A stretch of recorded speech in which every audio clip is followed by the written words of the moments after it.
جی بسم اللہ الرحمن الرحیم۔ یہ ہم نے آخری جو جہاں سے بات کٹ گئی تھی، یہ ہم نے حکم کی بات شروع کی تھی۔ دیکھیے، ہم نے پہلے یہ تعریف پڑھ لی تھی، فقہ اصول فقہ کی تعریف کیا ہے۔ تو ہم نے فقہ میں یہ پڑھا تھا والعلم بالاحکام الشرعیہ، کہ شرعی احکام کا علم، یہ فقہ ہے۔ تو احکام یہ حکم کی جمع ہے، تو اس لیے بات حکم سے چلے گی۔ تو حکم کی جو لفظی تعریف ہے لغوی طور پہ، تو حکم کہتے ہیں المنع۔ استاد اسکرین نظر نہیں آ رہا۔ جی، اب نظر آ رہی ہے؟ اب نہیں، ابھی تک تو نہیں آئی۔ نہیں ہوئی اسکرین؟ نہیں چلے میں کوشش کرتا ہوں۔ جی، اب آ گئی ہے۔ جی، تو ہم نے یہ کل بھی بات پڑھی تھی، حکم کی تعریف کیا ہے۔ تو ہم نے کہا تھا ہوا خطاب اللہ المتعلق بافعال المکلفین، کہ وہ اللہ کا خطاب ہے جو بندوں کے افعال سے متعلق ہوتا ہے۔ پہلی بات، خطاب اللہ، اللہ کا خطاب۔ تو اللہ کا خطاب جو ہے وہ وحی جلی کی صورت میں، قرآن کی صورت میں ہو تو وہ بھی خطاب اللہ ہے، اور وہ وحی خفی یعنی حدیث کی صورت میں ہو تو وہ بھی خطاب اللہ ہی ہے۔ تو گویا کہ خطاب اللہ کی یہ دو صورتیں ہو گئیں، کہ وہ وحی جلی کی صورت میں ہو یا وحی خفی کی صورت میں، کیونکہ وہ ہمیں قرآن مجید نے ہی بتا دیا ما ينطق عن الهوى ان هو الا وحی یوحى، کہ امور شرعیہ میں رسول اللہ صلی اللہ علیہ وسلم اپنی مرضی سے بات نہیں کرتے، وہ اللہ کی وحی سے ہی بات کرتے۔ تو ہوا خطاب اللہ المتعلق بافعال المکلفین، اللہ کا وہ خطاب جو بندوں کے افعال سے متعلق ہو۔ تو بندوں کے افعال سے متعلق جو خطاب ہے، اس سے وہ خطاب نکل گیا جن کا تعلق بندوں کے افعال سے نہیں ہے۔ مثلا قرآن مجید میں ہے ان اللہ علی کل شیء قدیر، اللہ تعالی ہر چیز پہ قادر ہے۔ تو اب اس کا تعلق بندوں کے افعال سے تو نہیں ہے، یا قیامت کی جو ہے وہ احوال بیان ہو رہے ہیں تو ان کا تعلق بندوں کے افعال سے نہیں ہے۔ تو یہ وہ خطاب ہے المتعلق بافعال المکلفین، جو بندوں کے افعال سے متعلق ہو۔ تو ساتھ یہ اضافہ کیا جاتا ہے بالاقتضاء او التخییر او الوضع، وہ اقتضاء کی صورت میں ہو، تخییر کی صورت میں ہو، یا وضع کی صورت میں ہو۔ ان کی وضاحت آگے ہم کرتے ہیں۔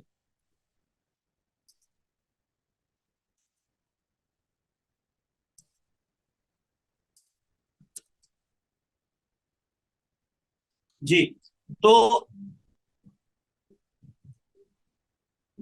اب اس خطاب کی دو صورتیں ہوتی ہیں، یا حکم کی دو صورتیں ہوتی ہیں، ایک ہوتا ہے حکم تکلیفی اور ایک ہوتا ہے حکم وضعی۔ حکم تکلیفی یہ جو کہا نا کہ بالاقتضاء او التخییر، یہ حکم تکلیفی ہے، کہ جس کا بندے سے یا تو مطالبہ ہوتا ہے یا اس میں اختیار ہوتا ہے۔ تو اسی لیے حکم تکلیفی کی تعریف یوں کی جاتی ہے ہوا خطاب اللہ تعالی المتعلق بافعال المکلفین علی جہت الاقتضاء او التخییر، کہ اللہ کا وہ خطاب ہے جو بندوں کے افعال سے متعلق ہو، جو جہت اقتضاء یعنی اس میں مطالبہ ہو کسی کام کے کرنے یا نہ کرنے کا، ابھی تخییری یا اس میں اختیار ہو کہ کر لو یا نہ کرو، جس کو مباح کہتے ہیں، تو یہ ہوتا ہے حکم تکلیفی، جس میں انسان سے کرنے یا نہ کرنے کا مطالبہ ہوتا ہے یا اس میں اختیار ہوتا ہے۔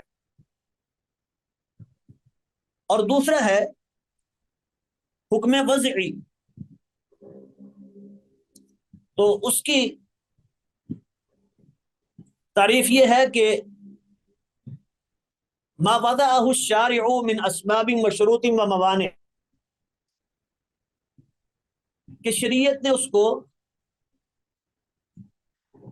کسی حکم کا سبب، شرط یا معنی کے طور پہ ذکر کیا ہے، یعنی اس میں یہ نہیں ہے کہ ڈائریکٹ یہ کام کرنا ہے، بلکہ اس حکم کا سبب کیا ہے وہ سبب بیان ہوگا۔ جیسے اقیم الصلاۃ لدلوک الشمس، یہ اقیم الصلاۃ نماز قائم کرو، یہ حکم تکلیفی ہے۔ آگے اس کا سبب بیان ہو رہا ہے لدلوک الشمس، سورج کے ڈھلنے کے وقت، تو سورج کا ڈھلنا یہ سبب ہے نماز کی فرضیت کا، تو اس حکم تکلیفی کا سبب ہمیں اس میں بیان ہو گیا۔ اسی طرح یہ نماز کی ادائیگی کے لیے وضو کا ضروری ہونا، تو یہ وضو کیا ہے؟ نماز جو حکم تکلیفی ہے اس کے لیے شرط ہے وضو، یا اس میں کوئی معنی ہوتا ہے۔ تو معنی کیا ہوتا ہے کہ اگر وہ چیز موجود ہے تو حکم نہیں ہوگا،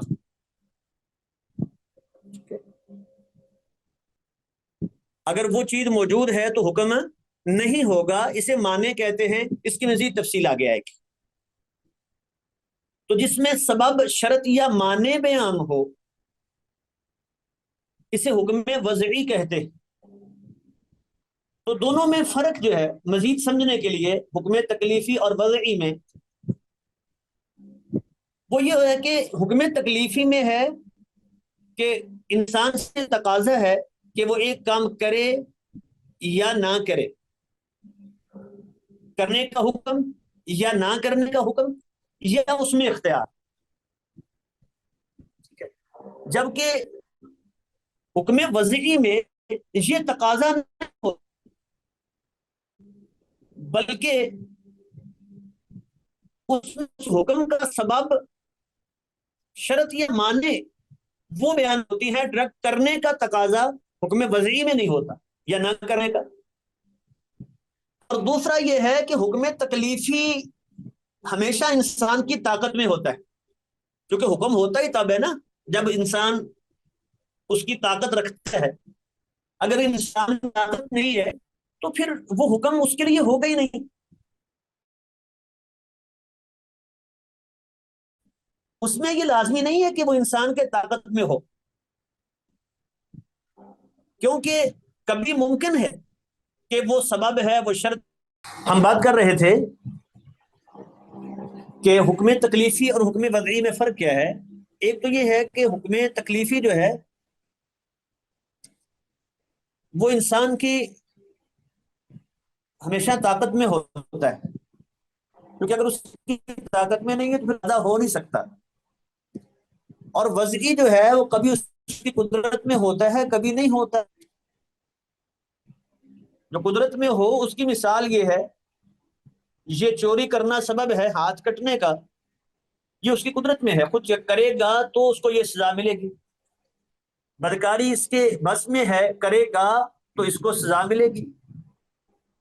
اسی طرح بیع جو ہے یہ سبب ہے نقل ملکیت کے لیے، کہ اس کی ملکیت منتقل ہو جائے گی چیز کی، تو یہ بیع کرے گا تو ایسا ہوگا، یہ اس کے بس میں ہے۔ لیکن کبھی یہ ہوتا ہے کہ انسان کے بس میں وہ چیز نہیں ہوتی، یعنی حکم وضعی ایسا ہوتا ہے، جیسے یہی ہم نے مثال دی تھی اقیم الصلاۃ لدلوک الشمس، دلوک الشمس جو ہے نا سورج کا ڈھلنا، اب یہ انسان کی قدرت میں تو نہیں ہے کہ انسان جو ہے وہ اس کے بس میں ہے، وہ چاہے تو یہ ڈھل جائے۔ اسی طرح رمضان، شہر رمضان جو ہے یہ سبب ہے روزے کے لیے، کہ یہ رمضان آئے گا تو وہ روزہ فرض ہوگا، تو لیکن ہمارے انسان کے بس میں نہیں ہے یہ۔ اسی طرح وراثت کے لیے قرابت جو ہے، یہ مثال لے لیں، یہ سبب ہے قرابت وراثت کے لیے، تو قرابت انسان کے بس میں نہیں ہے کہ کسی سے وہ اس کا بیٹا بن جائے، اس کا باپ بن جائے، وہ جو اللہ نے رکھی ہے وہی ہے۔ اسی طرح بلوغت جو ہے، یہ بھی سبب ہے کہ انسان جو ہے وہ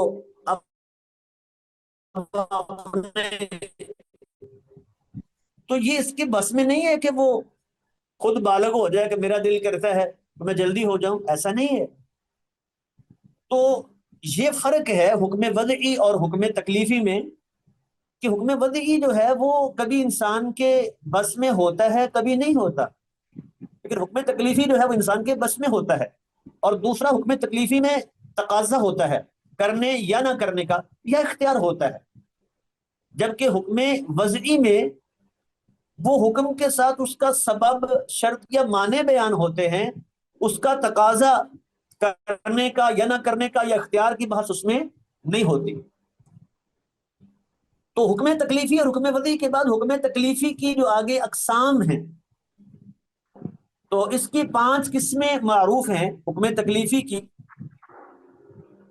وہ آپ نے اس میں بھی اصول فقہ پر ایک نظر میں پڑھی ہوں گی کہ یا تو انسان سے تقاضا کیا جاتا ہے کہ یہ کام جو ہے وہ لازماً کرو، جس کو امر کہتے ہیں، اور امر وجوب کے لیے ہوتا ہے۔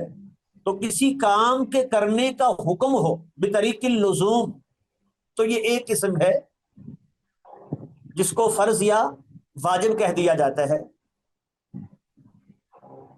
اور دوسرا ہے کہ کسی کام کا مطالبہ تو کیا جائے، مکلف سے کسی فعل کا مطالبہ کیا جائے، لیکن وہ اس کو لازمی قرار نہ دیا جائے کہ لازماً کرنا ہے، ہاں کرنے پر ثواب ہو، نہ کرنے پر گناہ نہ ہو۔ اس کو مندوب یا مستحب یا سنت بھی کہہ دیتے ہیں۔ اور پہلا یہ ہوتا ہے کہ جس کا کرنا شریعت نے لازم قرار دیا ہے، اس کے کرنے پر ثواب ہے اور نہ کرنے پر گناہ ہے، یہ ہے وجوب، واجب یا فرض۔ اور دوسری تعریف کیا ہے مندوب کی، کہ جس کے کرنے کا حکم دیا ہے لیکن اس کو لازم قرار نہیں دیا، لہذا کرنے والے کو اجر ملے گا، ثواب ملے گا، لیکن نہیں کرتا تو وہ گناہ گار نہیں ہے۔ اور تیسری چیز ہے حرام، جس کو کہتے ہیں کہ شریعت نے اس کو نہ کرنے کا حکم دیا ہے، اس کے کرنے پر گناہ ہے اور نہ کرنے پر ثواب ہے، تو اس کو حرام کہتے ہیں۔ یہ 3 قسمیں ہو گئیں۔ اور چوتھی قسم ہے شریعت نے اس کو چھوڑنے کا حکم دیا ہے، یہ مندوب کے مقابلے میں ہے۔ شریعت نے چھوڑنے کا حکم دیا ہے لیکن اس کو ترک کرنا لازم قرار نہیں دیا، یعنی اس کو کوئی شخص نہیں کرتا تو یہ اس کے لیے بہتر ہے، یہ باعث اجر ہے، لیکن کر لیتا ہے تو گناہ نہیں ہے، اس کو مکروہ کہتے ہیں۔ اور 5ویں چیز یہ ہے کہ شریعت نے اس کو اختیار دیا ہے کہ چاہو تو کر لو، چاہو تو نہ کرو، اس کا کرنا نہ کرنا برابر ہے، ہاں نیت کے اعتبار سے اس میں اجر بھی ہو سکتا ہے، تو اس کو مباح کہتے ہیں۔ یہ 5 قسمیں ہیں حکم تکلیفی کی۔ عام فقہا کے ہاں یہ 5 ہی قسمیں ہیں، لیکن احناف کے ہاں 7 قسمیں وہ بناتے ہیں، 2 کا مزید اضافہ کرتے ہیں۔ وہ کہتے ہیں وہی فرض و واجب جس کی ہم نے بات کی تھی کہ شریعت نے اس کو لازم قرار دیا ہے اور اس کے کرنے پر ثواب ہے، نہ کرنے پر گناہ ہے، اگر وہ ہمیں قطعی ذریعہ سے ملے، مثلا اس کا حکم قرآن مجید سے آیا ہے، تو پھر تو وہ فرض ہے،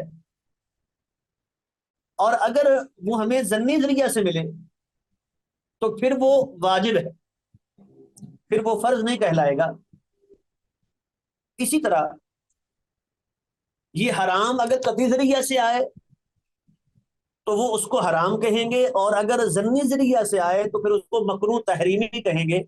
تو یہ دو چیزوں کا مزید اضافہ کرتے ہیں احناف، وہ فرض اور واجب میں فرق کرتے ہیں، اور ایک مکروہ تحریمی کا اضافہ کرتے ہیں۔ تو یوں ان کے ہاں 7 قسمیں بنتی۔ اب ان میں سے پہلی قسم ہے فرض یا واجب۔ تو واجب کا لغوی معنی تو واضح ہے، ایک چیز جو انسان پر لازم ہو جائے، ثابت ہو جائے، ٹھیک ہے؟ تو یہ اس کا لغوی معنی ہے۔ باقی واجب کی یا فرض کی آگے 4 طرح سے تقسیمات ہیں کہ اس کا کرنا ضروری ہے، لیکن ایک ہے فائل کے اعتبار سے قسم کے ہر شخص کے لیے کرنا ضروری ہے، یا کچھ لوگ کر لیں تو کافی ہے، وہ فرض ادا ہو جائے گا۔ تو ہم کہتے ہیں اس اعتبار سے، فائل کے اعتبار سے اس کی 2 قسمیں ہیں، فرض عین اور فرض کفایہ۔ فرض عین کا مطلب ہے کہ وہ حکم ایسا ہے جو ہر شخص سے اس کا مطالبہ ہے کہ وہ خود ادا کرے۔ جیسے یہ 5 نمازیں ہیں تو ہر شخص نے اپنی پڑھنی ہے، یہ نہیں ہے کہ کچھ لوگ پڑھ لیں گے تو کافی ہے، بس باقیوں کی طرف سے فرض ادا ہو گیا۔ ہر شخص ذاتی ہی خود اس سے مطالبہ ہے کہ آپ نے خود یہ کام کرنا ہے اور لازماً کرنا ہے۔ اور فرض کفایہ یہ ہے کہ کچھ لوگ کر لیں تو وہ اس کی ادائیگی ہو جائے گی، باقی لوگ گناہگار نہیں ہوں گے۔ جیسے نماز جنازہ ہے، کچھ لوگ پڑھ لیں تو ٹھیک ہے، لیکن اگر کوئی بھی نہ موجود ہو تو سب گناہگار ہوں گے، سارے اس کو چھوڑ دیں تو یہ درست نہیں ہے، کیونکہ وہ فرض ہے۔ لیکن وہ کفایہ ہے کہ اتنے لوگ جو کافی ہو جائیں، جو اس ضرورت کو پورا کر دیں۔ مثال کے طور پہ ایک کام جو ہے اس کو 10 بندوں کی ضرورت ہے، تو 10 بندے اگر وہ کام کر دے تو ٹھیک ہے، سب کی طرف سے وہ ادا ہو گیا، باقی گناہگار نہیں ہیں، جنہوں نے کیا ہے ان کو اجر ملے گا۔ اور اگر جو ہے وہ اس میں 3 لوگ آئے، 10 کی ضرورت تھی، تو جو باقی رہ گئے ہیں سب گناہگار ہیں، چونکہ اتنے لوگوں کا ہونا ضروری تھا کہ وہ ضرورت پوری ہو جائے۔ یہ تو ایک اعتبار سے ہے، فاعل کے اعتبار سے، کہ اس کام کا کرنا ہر ایک کے لیے ضروری ہے یا کچھ لوگ کر لیں تو کافی۔ دوسرا ہے ادائیگی وقت کے اعتبار سے، فرض کی مزید 2 قسمیں بنتی ہیں کہ یا تو اس کا وقت جو ہے وہ متعین ہوتا ہے، یا اس کا وقت متعین نہیں ہوتا۔ پھر اگر وقت متعین ہے تو اس کی 2 صورتیں بنتی ہیں کہ وقت اس کا یا تو اتنا زیادہ ہے کہ وہ کام تھوڑا ہے اور اس کا وقت زیادہ ہے۔ اس کو ہم یوں کہتے ہیں کہ اگر اس وقت میں وہی کام ایک سے زیادہ بار ہو سکے تو اس کو کہتے ہیں موسع، اس میں وسعت ہے۔ مثلاً ظہر کی نماز کا ٹائم ہے، اب 12 بجے 12:15 شروع ہوتا ہے تو 3:30 تک اور 3:45 تک چلتا ہے، تو چاہے اس میں 10 بار یہ نماز پڑھ لی جائے، یہ موسع ہے کہ وہ فرض اس وقت میں ایک سے زیادہ بار اگر دہرایا جا سکے تو اس کو موسع کہتے ہیں۔ اور دوسرا ہے مضیق، کہ اگر وہ فرض اس وقت میں ایک ہی بار ادا ہو سکے، ایک سے زیادہ بار نہیں، تو کہیں گے مضیق ہے، یہ زیادہ بار نہیں ہو سکتا۔ اس کی مثال ہے یہ روزہ ہے، جو وہ شروع ہوا غروب شمس تک، یہ سارا وقت روزے کا ہے۔ آپ یہ نہیں کہہ سکتے کہ میں نے ایک ہی دن میں نے 2 روزے رکھ لیے، یا میں نے ساتھ فرضی بھی رکھ لیا ہے، نفلی بھی رکھ لیا ہے، تو وہ ایک ہی فرض ایک ہی بار ادا ہو سکتا ہے اس وقت میں، وہ ایک سے زیادہ بار ادا نہیں ہو سکتا۔ حج ہے، حج میں دو پہلو ہیں، اس کو کہتے ہیں ذو شبہتین، کہ ایک اعتبار سے دیکھیں تو حج کا وقت موسع ہے کہ وہ ایام حج شروع ہوئے، احرام باندھا، اتنے ایام موجود ہیں، چاہے 10 بار وہ سارے افعال کر سکتا ہے. یہ پہلو دیکھتے ہیں تو لگتا ہے کہ موسع ہے، اس میں وقت کافی موجود ہے.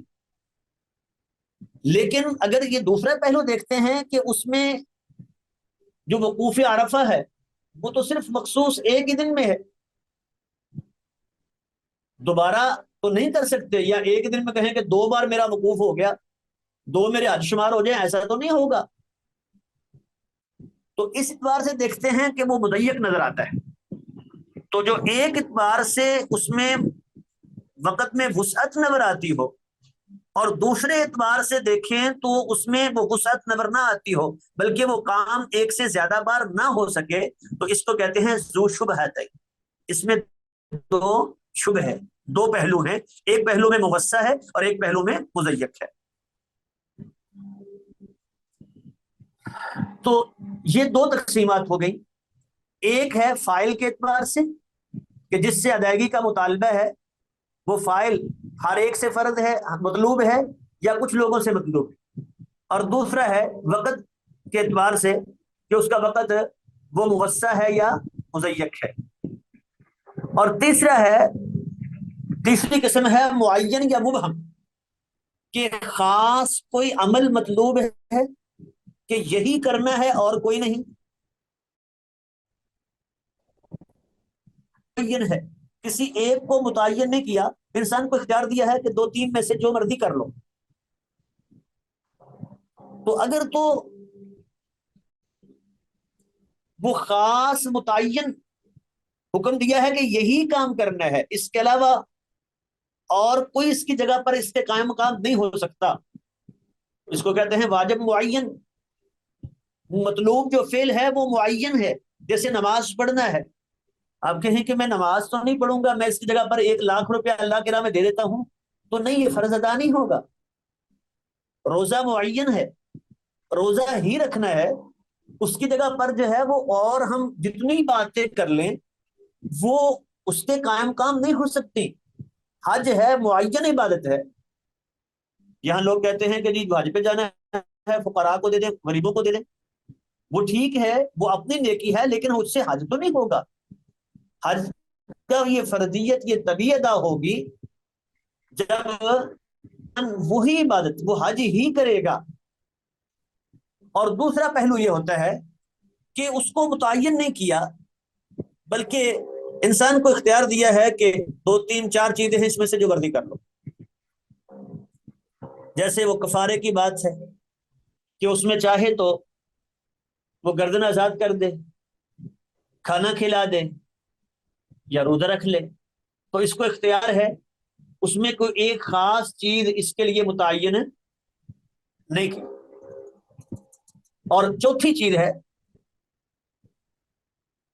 کہ وہ کام اس کی تعداد بھی مقرر ہے، اس کی حد بندی کی گئی ہے کہ اتنا کرنا ہے، یا اس میں یہ حد بندی نہیں کی گئی، اس کو کہتے ہیں ہم محدد اور غیر محدد. جیسے نمازوں کی رکعات ہیں تو فرائض میں ہمیں بتا دیا گیا ظہر کی 4 پڑھنی، عصر کی 4 پڑھنی ہے، مغرب کی 3 پڑھنی ہے. یہ محدد ہے، حد بندی ہے، ہمیں کھلا نہیں چھوڑا گیا جتنی مرضی کر لیں. اور اسی طرح زکات کی مثال ہے، ہمیں بتا دیا گیا کہ کتنے فیصد ہے. اگر اونٹ ہیں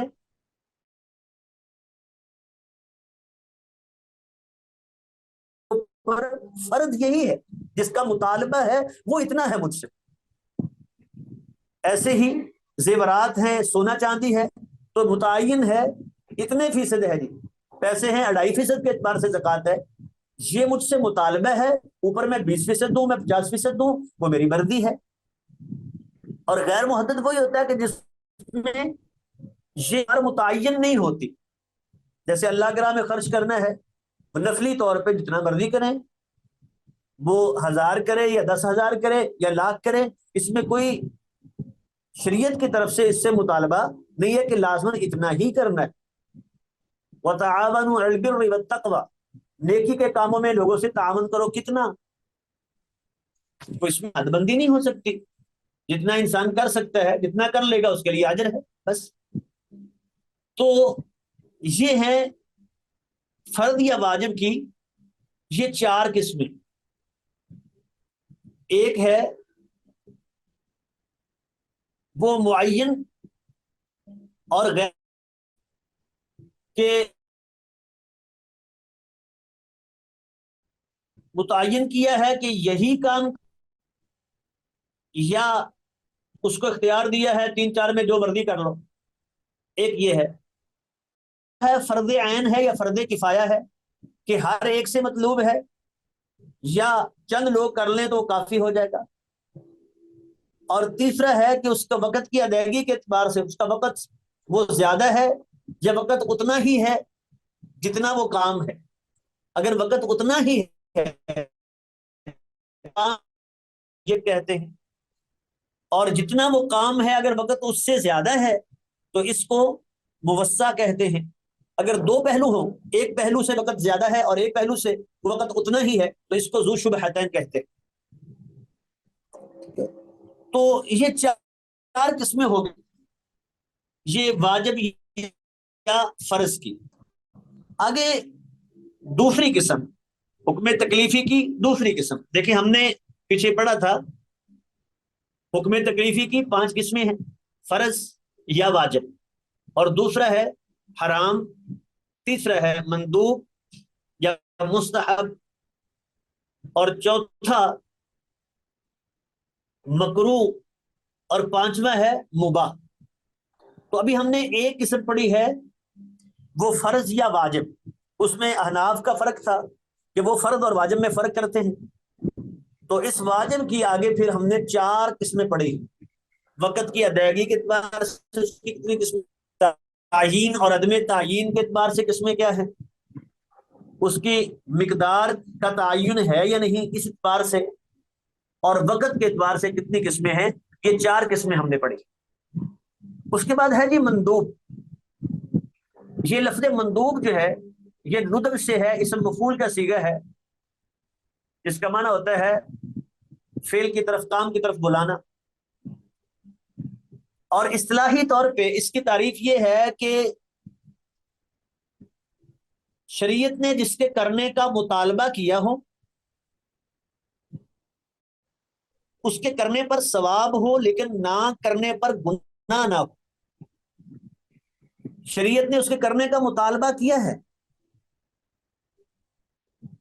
لیکن اس کو لازم قرار نہیں دیا، لہذا اگر کوئی نہیں کرتا تو وہ گناہگار نہیں ہے۔ کسی کو سنت بھی کہتے ہیں، مستحب بھی کہتے ہیں، تطوع بھی کہتے ہیں،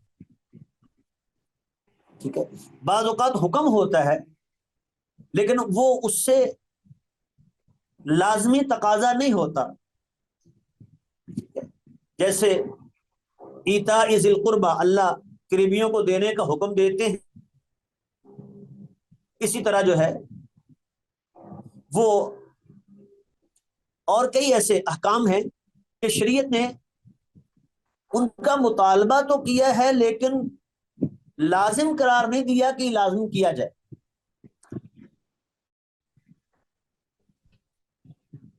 تو اب یہ مندوب جو ہے اس کی ایک قسم یہ ہے کہ ما واظب علیہ النبی ولم یترکہ الا نادرا، آپ نے جس پر ہمیشگی کی ہے وہ لازمی نہیں ہے لیکن رسول اللہ علیہ وسلم نے اس پر ہمیشگی کی ہے، اس کو سنت مؤکدہ کہہ دیا جاتا ہے۔ جیسے فجر کی سنتیں ہیں، یہ وطر ہے، اللہ کے نبی نے کبھی نہیں چھوڑا۔ اور دوسرا وہ عمل ہے لم یداوم علیہا، جس پر آپ نے ہمیشگی نہیں کی، کبھی کیا ہے کبھی نہیں کیا، اس کو ہم نفل کہہ دیتے ہیں یا سنت غیر مؤکدہ کہہ دیتے ہیں۔ اور تیسری قسم ہے مندوب کی، یہ تیسری قسم اس کو سنت زوائد کہتے ہیں، کہ وہ رسول اللہ علیہ وسلم نے جو تشریع بطور رسول وہ کام نہیں، بلکہ وہ آپ ایک عام انسانی ضرورت کے پیش نظر وہ کام کیے ہیں. وہ حضرت عبداللہ ابن عمر رضی اللہ تعالی عنہ، ان کو رسول اللہ علیہ وسلم سے محبت تھی، یہ عالم تھا کہ جہاں آپ نے بیٹھ کے پیشاب کرتے تو اب وہاں بیٹھ کے پیشاب، یہ کوئی جو ہے وہ نہیں ہے، لیکن یہ سنت زوائدہ میں آئے گا. اب ایک انسان کی رسول اللہ اس محبت کی بنا پر اس کو اجر تو ضرور ملے گا، لیکن یہ شریعت کا یہ اس سے کوئی تقاضا نہیں ہے. اس طرح مندوب یہ میں بن گئی، وہ جس پر رسول اللہ صلی اللہ علیہ وسلم نے ہمیشگی کی، ایک جس پر ہمیشگی کی زوائد. اس مندوب کے حوالے سے ایک بڑا عمدہ قول ہے، وہ کہتے ہیں کہ اگرچہ یہ مستحب جو ہے جس کو ہم سنت کہتے ہیں، یہ جزوی طور پہ چھوڑا جا سکتا ہے. کبھی انسان نے چھوڑ دیا تو اس پر کوئی الزام نہیں ہے، یہ گناہ گار نہیں ہے، لیکن کلی طور پہ اس کو ترک کرنا یہ درست نہیں ہے. لہذا وہ کہتے ہیں کہ یہ جو سنتیں ہیں یہ فرائض کے محافظ ہیں. ایک انسان جو سنتوں پر محافظت کرتا ہے وہ کبھی بھی فرائض میں کوتاہی نہیں کرے گا، اور جو یہ سنن میں جو ہے وہ کوتاہی کرتا ہے وہ فرائض میں بھی کرے گا. تو وہ کہتے ہیں کلی طور پہ اس کو ترک کرنا یہ درست نہیں. ہاں کبھی اس کو چھوڑا جا سکتا ہے، اس پہ گناہ نہیں ہوگا. تو انسان کلی طور پہ چھوڑے کرنا ہی نہیں ہے، یہ درست نہیں ہے. دوسرا یہ ہے کہ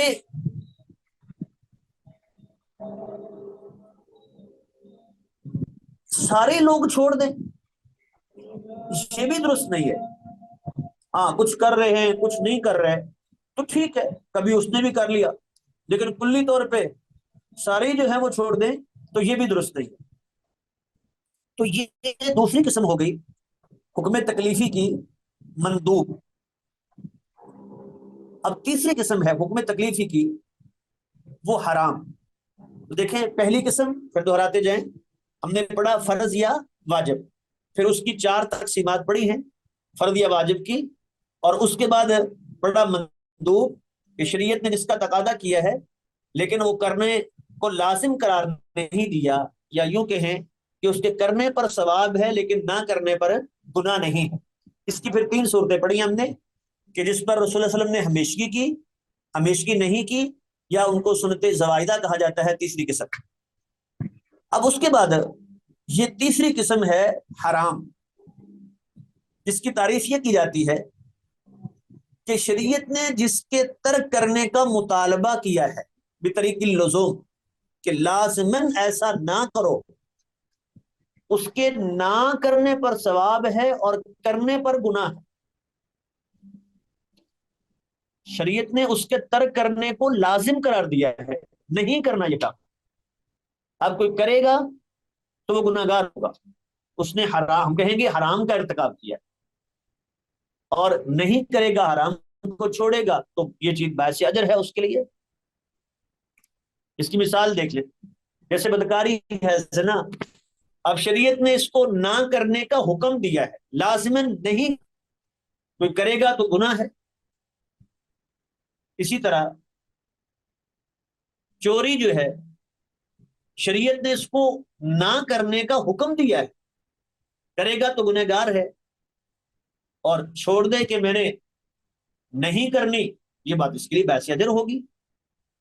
اسی طرح شراب پینا شریعت نے جو ہے وہ اس کے چھوڑنے کا مطالبہ کیا ہے، ٹھیک ہے.